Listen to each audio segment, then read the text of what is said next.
Matthew's message is a reprimand to those who were uncomfortable with the newcomers. In the parable, those hired early in the morning and those brought on near quitting time all received the same welcome from the landowner and the same wage, a denarius. A denarius was the amount one needed to live for a day. So the landowner gave each of the workers all they needed. Of course, the landowner represents God, who will give us all we need in the kingdom of God.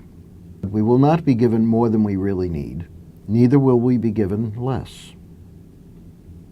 So the parable is not a story about labor relations or wage policies. It's about how God deals with the world. And yet, it's not totally unrelated to the concerns of the modern world. All over the world, societies are facing their own version of what the early church experienced. Migrant workers, refugees, and immigrants are invading areas where their races, cultures, religions, speech, and customs are alien. They often face ridicule, exploitation, discrimination, and even violence. Another way in which outsiders are becoming a strong presence in many societies is the refusal of women and minorities to remain outside the mainstream of their societies. People who've traditionally been in charge see their power eroded and are challenged to either cooperate or be ignored. On a global level, nations and societies that in the past were merely objects of colonialism, tourism, or exploitation for resources or cheap labor are demanding recognition and a just share of the gifts of the world.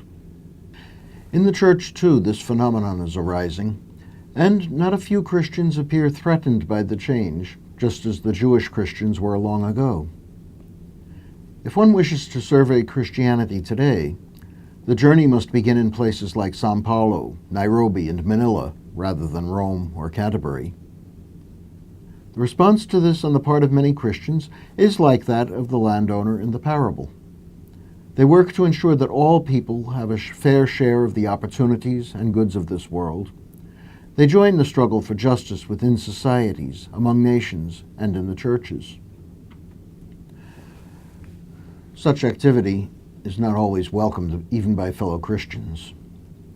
The imitators of the landowner are accused of abandoning the church's spiritual mission for material aims, of being dupes of various enemies of society or religion, or even traitors. However, involvement in social criticism and activism by Christians is none of these. Christian calls for equal justice are not based upon ideology or a commitment to solely material values. We must be involved in order to show what God and God's kingdom are like. The generosity of the landowner shows that God offers the same love to all. The generosity of Christians aims at doing the same. It is a spiritual mission, even when it looks similar to what others may do from a different motivation.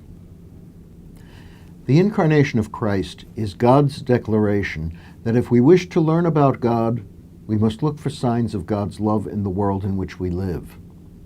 This world is the place where the spiritual is meant to be visible.